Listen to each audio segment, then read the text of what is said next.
구약성경 룻기서를 보겠습니다. 구약성경 402페이지에 룻기 1장 14절 18절까지 말씀을 봅니다. 룻기서 1장 14절 18절까지 말씀을 제가 봉독해 드립니다. 그들이 소리를 높여 다시 울더니 오르반은 그 시므에게 입맞추되 룻은 그를 쫓았더라. 나오미가 또 가로되 보라 내 동선 그 백성과 그 신에게로 돌아가나니 너도 동선을 따라 돌아가라. 룻이 가로되 나로 어머니를 떠나며 어머니를 떠나지 말고 돌아가라 강권하지 마옵소서. 어머니께서 가신 곳에 나도 가고 어머니께서 유숙하시는 곳에서 나도 유숙하겠나이다. 어머니 백성이 나의 백성이 되고 어머니 하나님이 나의 하나님이 되시리니 어머니께서 죽으시는 곳에서 나도 죽어 거기 장사될 것이라.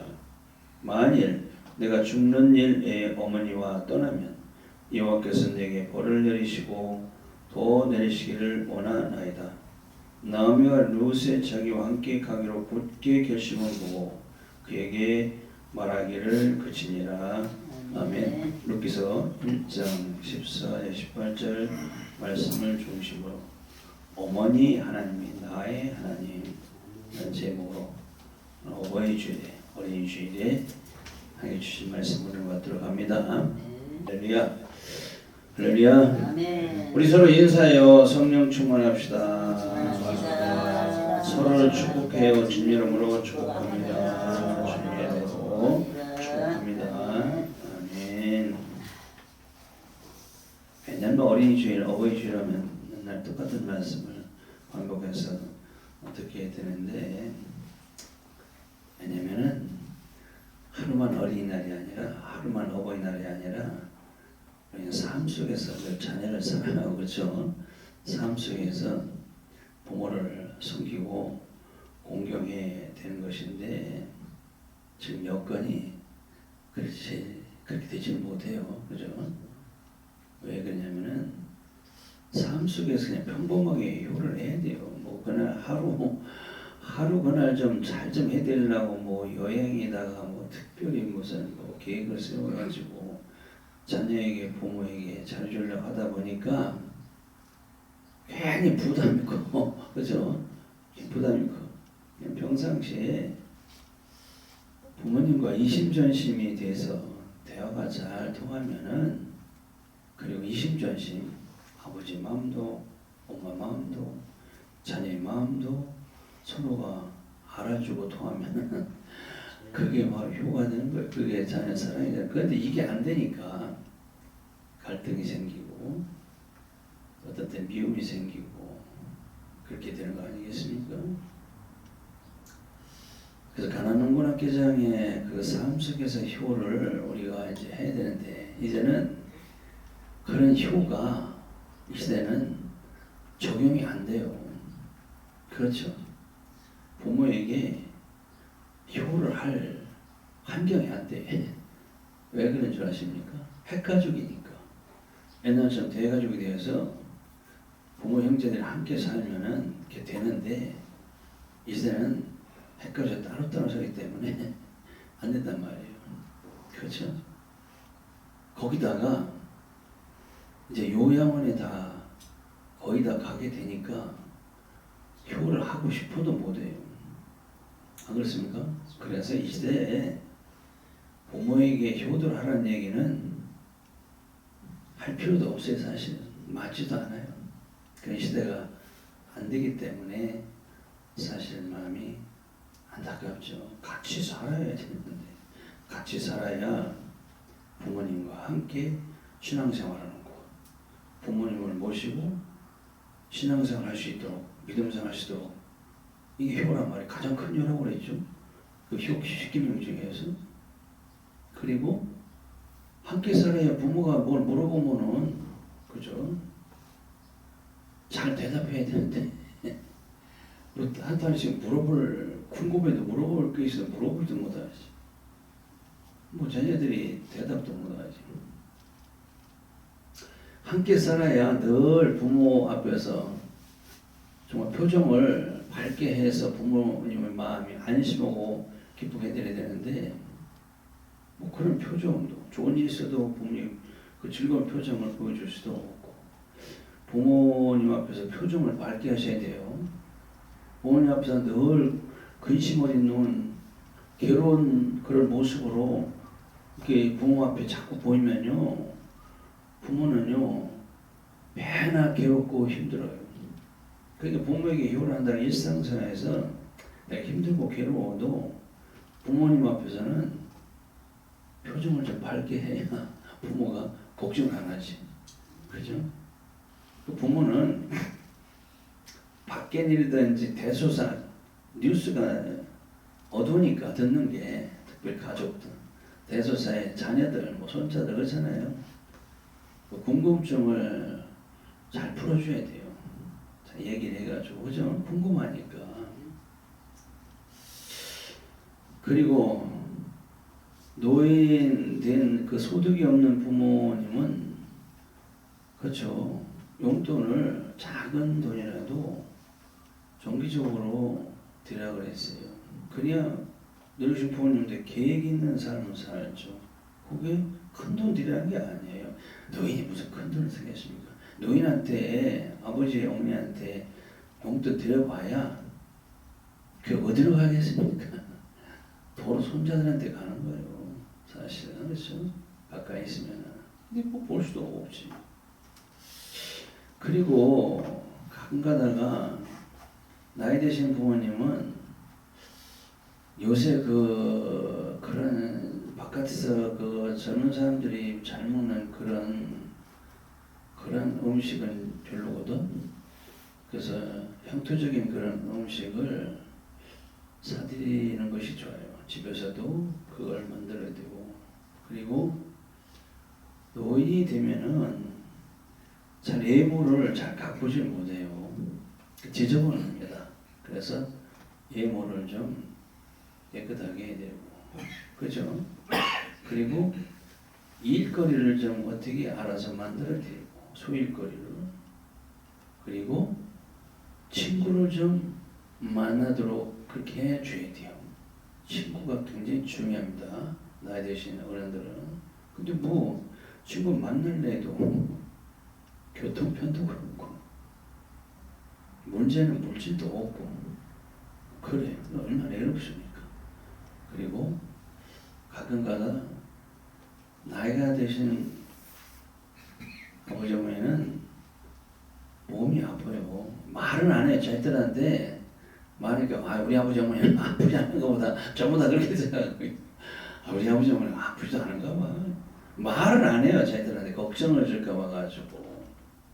그래도 손이라도 좀 주물러줘. 손발이 저리거든. 등도 가렵고 그러니까 손발도 좀 만나면 주물러대고 어디 가려운데 손이 안 닿으니까 긁을 수가 있네.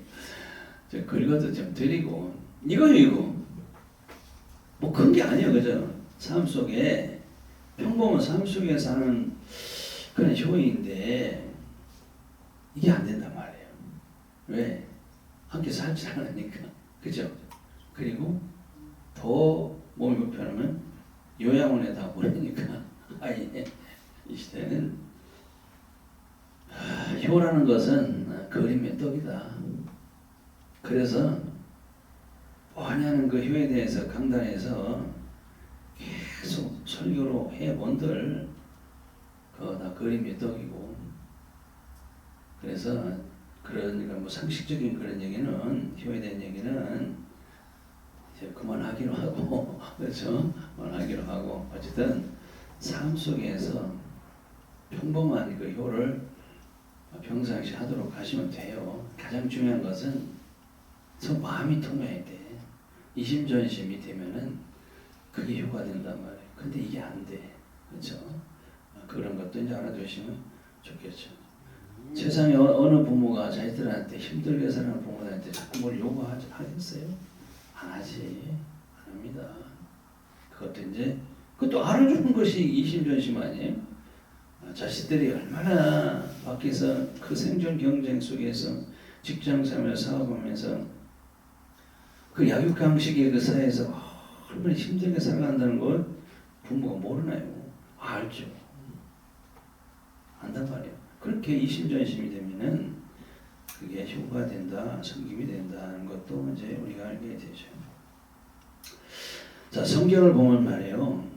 하나님께서 눈에 보이는 땅의 부모를 굉장히 높여주셨어요. 높여주셨습니다. 왜 그랬을까? 그렇죠? 어떻게 높여주시는가 보면은 레위기 19장 3절에 보면은 레위기 19장 3절 봅시다. 보면은 각 사람은 부모를 경외하고 그랬어요. 경외, 요 말이 중요합니다. 그러시면서 레위기 19장 14절에 보면 네 하나님을 경외하라 했다. 먼저 하나님을 경외하고 각 사람은 네 부모를 경외하라 했으면 좀 이해가 가는데 먼저 네 부모님을 각 사람은 경외가 뭐죠? 두려워서 공경하는 걸 경외라고 합니다. 이 경외라는 말은요, 알아두세요. 하나님께만 쓰는 단어입니다. 사람에게는 이 말을 쓸 수가 없어요. 그러니까 우리가 성경에서는 그 아브라함, 모세, 다윗, 얼마나 훌륭한 기라성 같은 그 신앙 인물들이 많지 않습니까? 그런 사람들을 경외하라 이렇게는 배웠단 말이에요. 그죠? 비록 못났어도 내 부모를 경외하라고 했단 말이에요. 그러니까 얼마나 부모님을 높여줍니까? 그러면서 하나님을 경외하라고 했단 말이에요. 그래서 하나님을 잘 경외하면은 부모님을 잘 경외하고 상관관계가 있어요. 부모님을 잘 공경하면은 하나님도 잘 공경하는 그게 말이 성립이 돼요.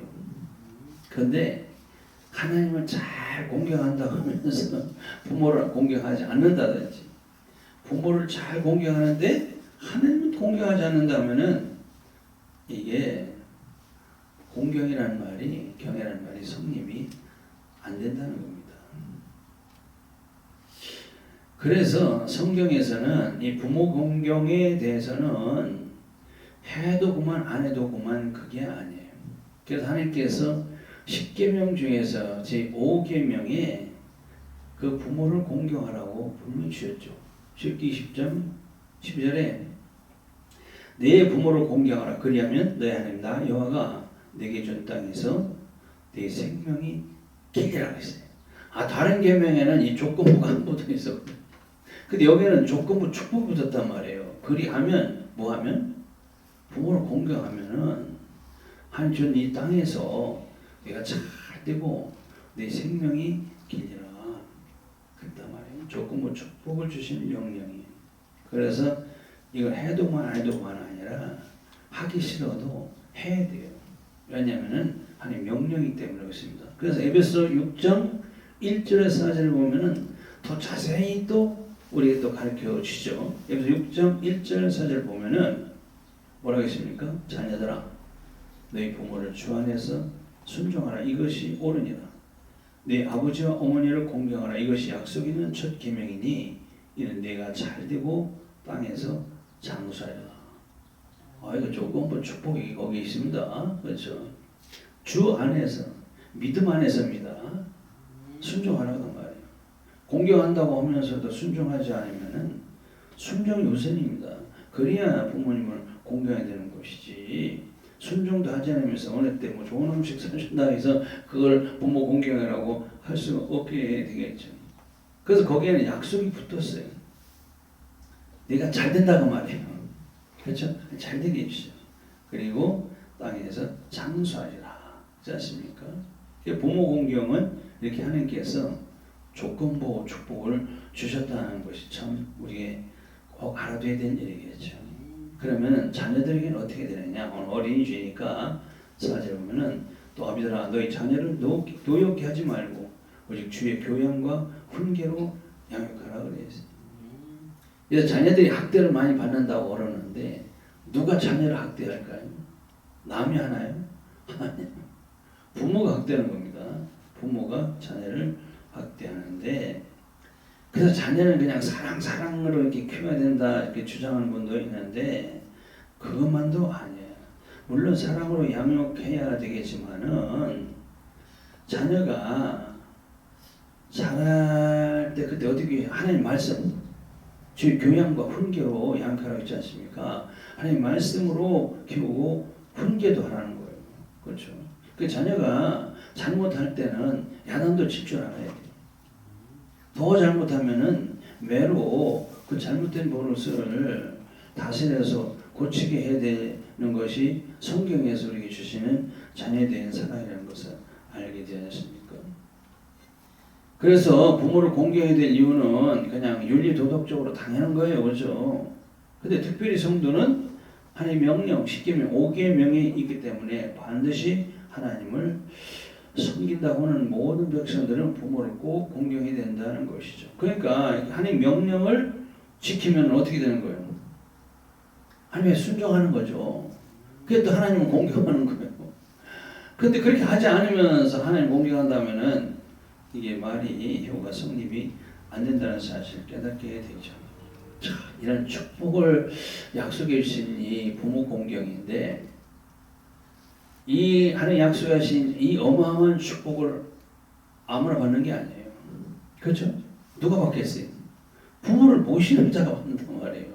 부모를 모시는데 맨날 홀대하고 그냥 학대하고 그런 사람은 안 되고 잘 공경하는 사람이 되겠죠. 그러니까 부모가 자녀를 많이 낳았어. 뭐 3남매, 5남매, 7남매도 막 낳고 그래서 형제들이 많은데 그 중에서 누가 복을 받는다고요? 부모를 모시는 자가 받는다니까요. 그래서 아무나 복을 받는 게 아니에요. 받고 싶어도 안 돼요. 그렇죠? 뭐 5남매, 6남매가 있다 하더라도 부모를 모시는 아들, 딸이 하나밖에 없어요. 다 함께 모실 수가 없단 말이에요. 그러니까 부모를 모시는 자가 이 축복을 받게 되는데 그러니까 이 말씀 알아야 돼. 근데 요새 보면 내가 왜 하필로 나냐? 우리 힘들어 죽겠는데 저 형제들도 많고 언니도 많은데 왜 내가 부모를 모시고 살아야 되느냐 이게 원망 불평하고 싸우는 사람들이 많잖아요. 솔직히 그렇죠. 되게 불평한다고. 왜 내가 모셔야 돼? 그 싸움이 일어나는데 이 말씀을 보고 깨달으셔야 돼요. 그래서 그러면은 원망 불평하지 말고 5남매 3남매 중에서 나한테 부모를 모시게 된 이 저의 축복의 기회를 하는 게 나에게 주셨구나 이렇게 생각을 바꾸게 된단 말이에요. 그렇죠? 그래야 형제간에 싸우지도 않고 내가 부모를 모신 이거 나한테 하나님께서 부모를 모실 수 있는 저로에게 축복의 기회를 나한테 주셨구나 이렇게 생각을 바꾸면은 기쁘게 된단 말이에요. 그래서 정말 그렇게 하나님께 주신 이 축복의 기회를 내가 받았으니까 부모를 잘 모시면은 하나님 약속하신 그 축복 땅에서 잘 되고 장수하는 그 축복을 받게 될 줄로 믿습니다. 얼마나 좋아요 그게. 이렇게 가르쳐 줘야 돼요. 근데 사실 난 축복을 다 놓치고 있어. 핵가족 시대니까 부모를 모실 수가 없어. 여행을 다 보내야 그런 축복을 다 잃어버리고 사는 우리들의 모습을 또 깨닫게 되지 않습니까? 뭐 윤리 도덕적인 부모 사랑에 대한 것은 다 이제 아시는 얘기니까 그만하고 오늘 본문에 들어가서 이 룻기서를 보면 말이에요. 누구에 대한 얘기냐면 고부간 시어머니와 며느리에 대한 얘기 정말 아름다운 드라마 같은 고부간의 사랑 얘기가 나오지 않습니까? 우리 흔히 며느리도 내 자식이요, 그죠? 상의도 내 자식이요, 똑같아요. 근데 아무리 그렇게 얘기를 해도 고부간의 갈등은 이 시대에 해결이 안 되는 영원한 숙제라고 그러지 않습니까?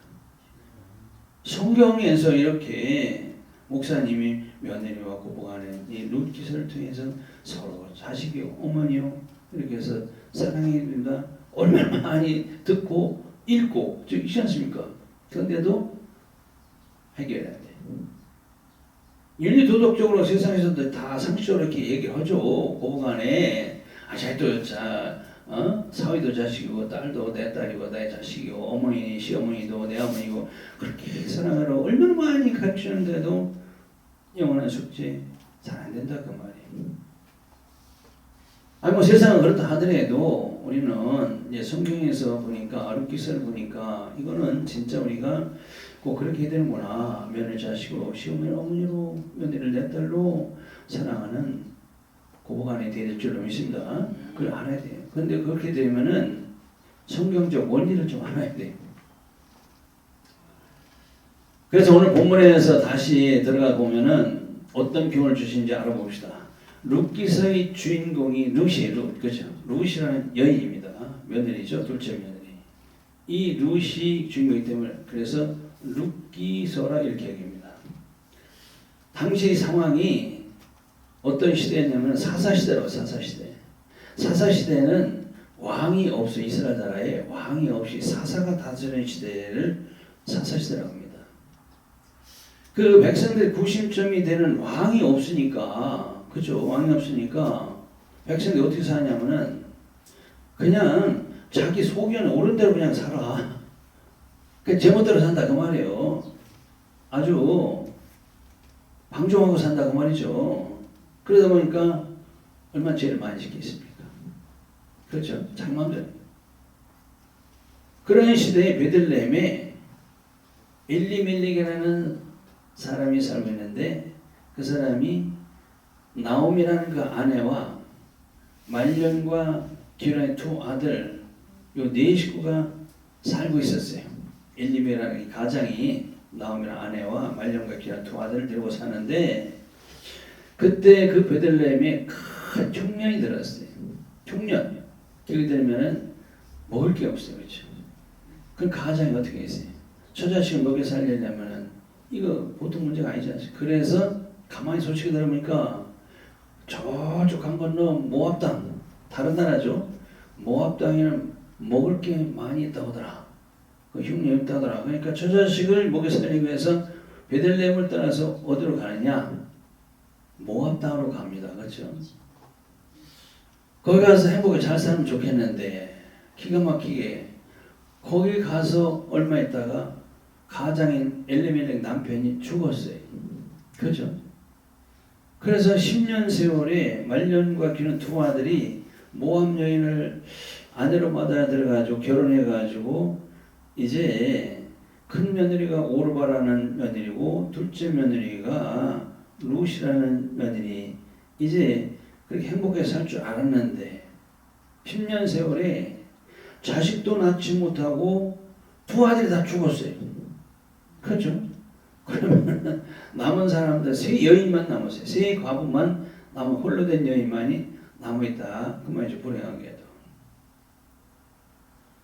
기가 막힌 얘기인데 근데 나오미 시어머니가 어느 날 소식을 들어보니까 그 고향 땅 베들레헴이 이제 가뭄이 끝나가지고 농사가 잘 돼서 이제 먹고 살만한 먹을 게 있다더라. 이게 복음입니다. 기쁜 소식이죠. 그래서 이제 가야 되겠다. 그래서 두 며느리한테 나 이제 고향 땅으로 가야 되겠다 하니까 두 며느리가 어머니 함께 가십니다. 따라 나오지 않습니까? 오늘 본문에 보면은. 그런데 가만히 가다가 시어머니 나오미가 생각하니까 홀로 된 젊은이 두 과부 며느리를 거기서 고향 땅으로 데려가 본들 이 두 며느리의 삶이 그렇게 행복할 것 같지 않아요. 왜? 남편이 없으니까. 그렇죠? 그 여인들에게, 며느리에게. 그래서 안 되겠다. 내 젊은데 내 친정집으로 돌아가가지고 거기서 새로운 남편 얻어가지고 행복하게 살아라. 나 혼자 갈란다 했단 말이야. 그게 두 며느리가 울면서 안 돼요 어머니. 어머니랑 같이 가겠습니다. 그런 얘기가 나오지 않습니까? 오늘 본문에 보니까. 그래서 시어머니 나오미가 안 돼. 가봐야 될 희망이 없어. 그러니까 여기서 제안을 해가지고 잘 살아. 다시 돌아가라고 했지 않습니까? 그래서 이제 오늘 본문의 14절에 보니까 그들이 소리 높여 울더니 그렇죠? 큰 며느리 오르바는 자꾸 시어머니 가라고 그러니까 시어머니한테 입맞춤을 했다는 것은 작별 인사하고 갔다 그 말이에요. 오늘 본문의 14절 그죠? 그런데 룻은 안 가요. 부쫓았더라. 그러니까 시어머니 치마자를 붙들고 늘어졌다고 나 같이 가겠다 그 말이죠. 쉽게 얘기해서. 그렇죠? 이 사람이 우는 것도 두 가지가 있어요. 그죠? 성경적으로 제가 말씀드립니다. 그냥 감정적으로 감정이 복받쳐서 우는 이 감정이 참 예민한 분들은 조그만 것만 막 울잖아요. 감정적인 울음이 있고 믿음 안에서 우는 사람이 있어요. 믿음적인 울음이 있다. 두 가지 울음이 있다. 그 얘기. 지금 교회 안에서는 이제 그런 얘기죠. 믿음. 세상 사람도 믿음적인 울음이 어디서 세상에 그죠? 우리는 이제 그렇게 두 가지로 보는 겁니다. 그래서 여기서 감정적인 눈물을 펑펑 흘리는 여인이 누굴까? 큰 며느리 오르바라 그 말이에요. 그리고 믿음적인 그 눈물을 흘리는 여인이 바로 작은 며느리 룻이란 말입니다. 이렇게 사람들이 그 흘리는 눈물의 질이 다르다고 그럽니다. 자, 교회 안에서 신앙도 두 가지가 있어요. 감정적인 신앙이 있고 말씀하는 신앙이 두 가지가 있습니다. 그게 무슨 얘기냐?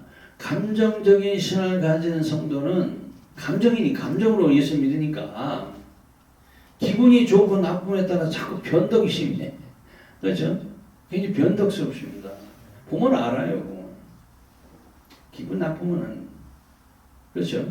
기분이 좋으면 보면 알잖아요. 그런데 이 말씀으로 그 말씀하던 그 믿음의 그 성도 보면은 변함이 없어요. 아주 요동치 않고 견고한 그 신앙의 사람들이 그런 분들입니다. 그러니까 큰 며느리 오르바는 시어머니에게 입 맞추고 작별 인사하고 친정으로 돌아갔고, 작은 며느리 룻은 그를 부추쳤다는 말은 나는 어머니 꼭 따라가겠습니다. 붙들고 늘어졌다. 그 말입니다. 그래서 이제 큰 며느리를 갔어요. 근데 작은 며느리를 안 가고 자꾸 붙들고 따라오니까 이 시어머니가 그 본심을 알기 위해서 진짜 진심을 알기 위해서 또다시 한번 테스트 한번 해보는 거예요. 네 동서 갔잖냐 친정으로. 그래 너도 가 친정으로. 그렇죠? 15절 16절 보니까 돌아가라 이제 하는데 16절에 룻이 가로되 나로 어머니를 떠나면 어머니를 떠나지 말고 돌아가라 강권하지 마옵소서. 어머니께서 가신 곳에 나도 가고 어머니께서 유숙하시는 곳에 나도 유숙하겠나이다. 어머니 백성이 나의 백성이 되고 어머니 하나님이 나의 하나님이 되시리니 어머니께서 죽으신 곳에 나도 죽고 거기 장사될 것이다. 만일 내가 죽는 일에 어머니를 떠나면 여호와께서 내게 벌을 내리시고 더 내리시기를 원하니다. 나오미가 룻의 자기와 함께 가기로 굳게 결심하고 그에게 말하기를 그치야 더 이상 가라 소리 안 해. 아 진심이었구나. 그래서 이제 우리는 나오미와 룻 간의 고부 간의 정말 아름다운 사랑의 이야기다. 목사님 대개 이제 그렇게 이제 끝나버리죠. 이래야 됩니다. 시어머니와 고부 간에 이래야 돼요. 할렐루야 이렇게 끝난단 말이에요. 거기서 끝나면 안 돼요.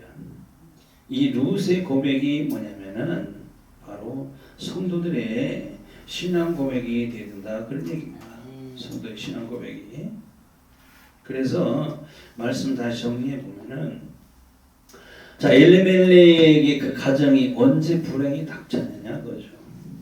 언제 불행이 여기에서 베들레헴을 꼭 알아두셔야 돼요. 성경에 인명과 지명과 숫자는 지대한 영적인 의미를 가지고 있습니다. 있는 그대로 보면은 그걸 잘 몰라요. 베들레헴이라는 뜻은 말이에요.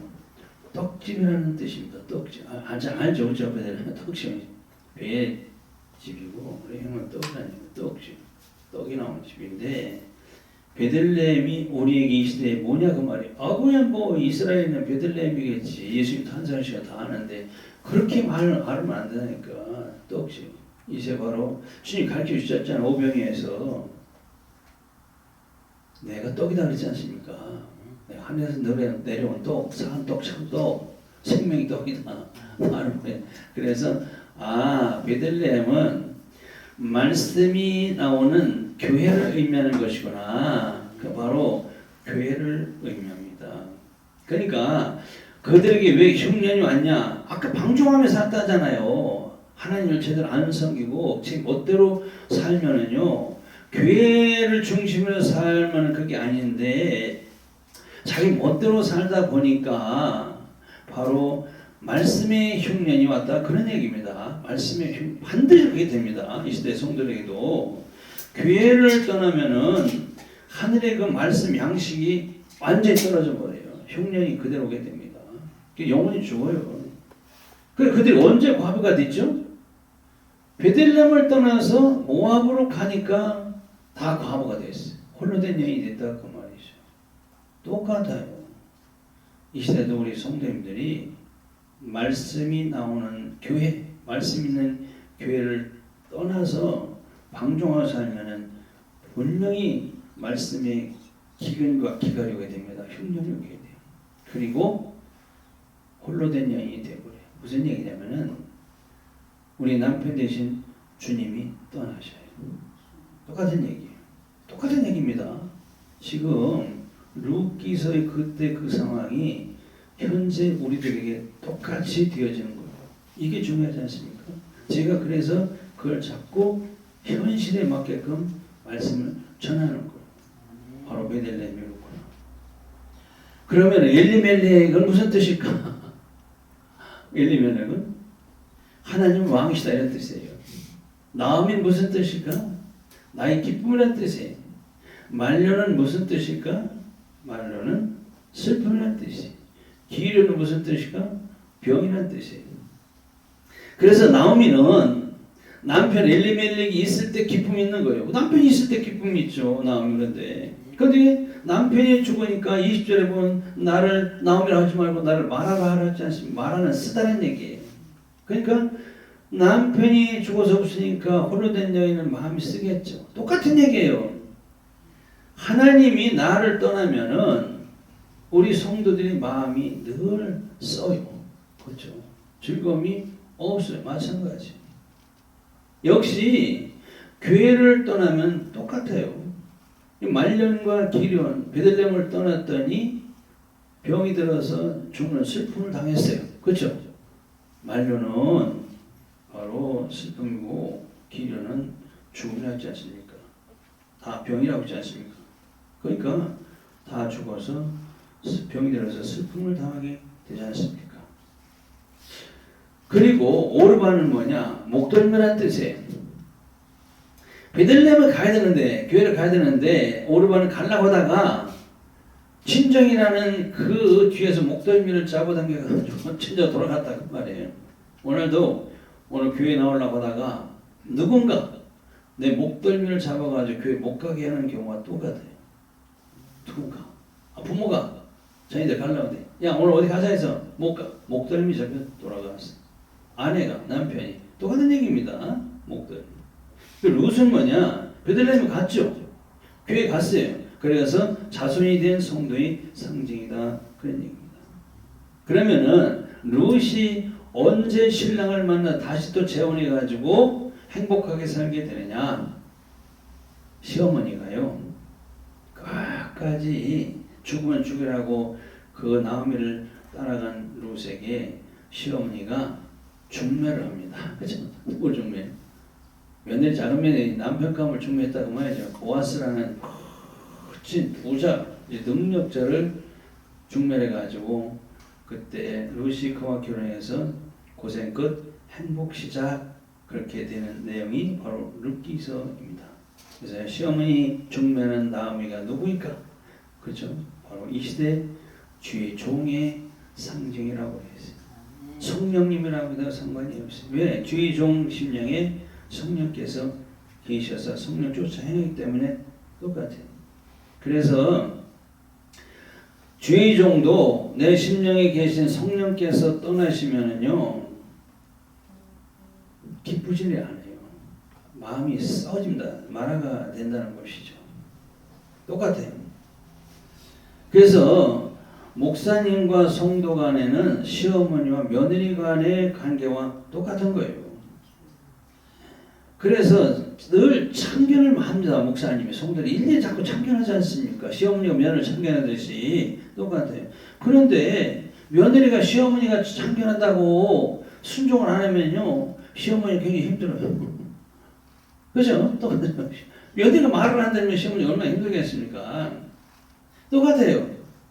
목사님과 성도의 관계에서 목사님이 성도들에게 좀 순종 좀 할 것을 끌어내는데 간섭을 하는데도 순종 안 하면은 목사님은 너무 힘들어 괴로워요. 아, 그런 관계가 있구나. 그것을 또 이제 깨닫게 되는 것이죠. 그래서 루스의 믿음으로 목사님을 중간중간에 순종하며 따라다니는 그 성도에는 누구를 중매하냐면은 예수님을 만나겠죠. 자, 우리 교회가 그렇죠. 오작교, 하늘오작교 유튜브 알죠? 그게 뭐냐? 이게 도대체고 오작교 오직 작은 교회를 추구하면서도 가장 중요한 것은 말씀으로 신랑 되신 하나님을 만나게 해주는 교회가 오작교구나. 이걸 알면 이제 이해가 잘 될 거예요. 저는 언제나 그렇게 사역을 합니다. 말씀으로 하나님을 자꾸 만나게 해줘야 돼요. 교회 왜 갑니까? 누굴 만나러 가는 거예요? 하나님 만나러 가는데 하나님을 만나게 해주는 꼭또 세상 것을 자꾸 이렇게 주입시켜 세상 것을 만나게 되면 그 사람이 올바른 성도가 되겠습니까? 그게 이제 큰 문제죠. 오늘 똑같은 얘기예요.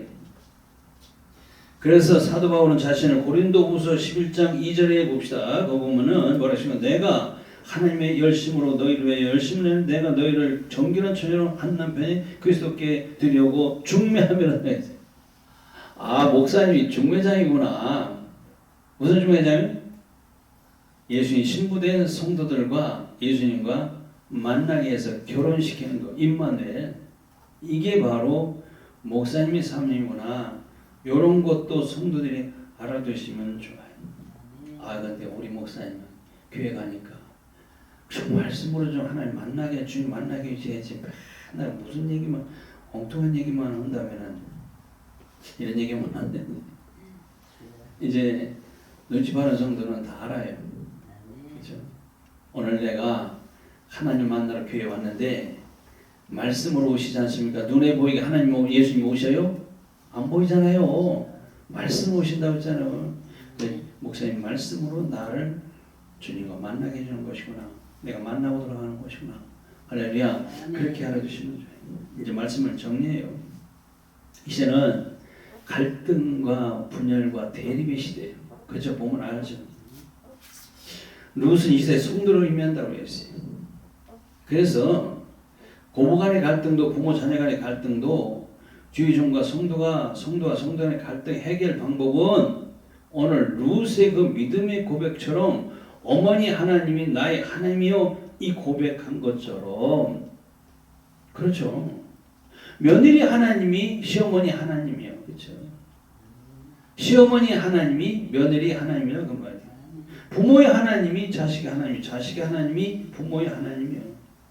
목사님의 하나님이 성도의 하나님이요. 성도의 하나님이 목사님, 옆에는 성도의 하나님인데 옆에 나의 성도의 하나님이 된다 그 말이에요. 이렇게 같은 하나님이 될 때, 그래서 같은 믿음이 될 때 갈등이 없는 삶이 된다 그 얘기예요.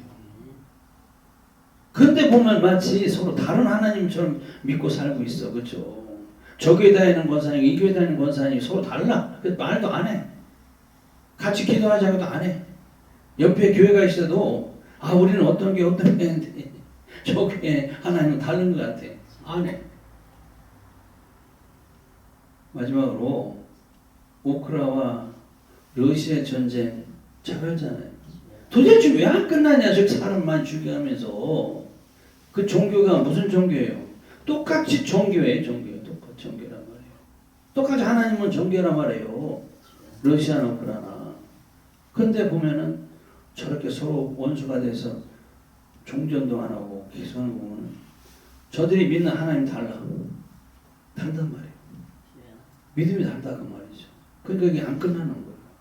이것을 끝마치려면은 이렇게 룻의 고백처럼 어머니 하나님이 나의 하나님이요. 아 러시아의 하나님 우리 하나님이고 우크라이나의 하나님이 우리 하나님이다. 이 고백이 있어서 같은 믿음이 되어질 때 그때 이게 해결된다 그 얘기예요. 그렇죠? 성경에서 해결 주지 않습니까? 노벨 평화상 받고 맨날 뭐 평화 해야 돼요. 될 때까지 그게 안 되지. 안 되는 거예요. 예수 안에서 같은 하나님, 같은 믿음이 되어질 때 이 세상의 갈등은 해결될 줄로 믿습니다. 기도하시겠습니다. 하나님, 이 세대 갈등과 대립과 끊임없는 싸움의 세상에서 이걸 해결할 수 있는 방법은 루스의 그 신앙 고백이 될 줄로 믿습니다.